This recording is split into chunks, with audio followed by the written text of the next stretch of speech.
how to withdraw money from PrizePicks to your Venmo account. Hey guys, welcome back to our channel. In today's video, I'll exactly show you on how you can do this quickly and easily. Basically, I'm inside the official PrizePicks article right here on withdrawing your funds. Now, you can request a withdrawal to any approved bank account. That includes PayPal, Venmo, or any debit card that you have previously used to deposit your funds into your PrizePicks account. Now, to request a withdrawal, this is extremely simple.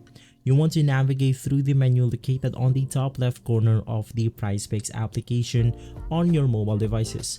But if you're accessing your account on a browser, the menu is on the top right corner. From there, you can go ahead and select Request Withdrawal. Now you'll receive a one-time password code by email as soon as you request your withdrawal. Use this one-time password in order to confirm your withdrawal. No further action is needed on your part. They will go ahead and send an email to confirm whether your withdrawal was successful or not. Basically, the keyword here is to go ahead and use your Venmo account to deposit your funds into your PrizePicks accounts right here. And from there, you will be able to withdraw your funds to your Venmo account. And so if this video has been helpful, leave a like and subscribe. I'll see you on the next one. Thank you.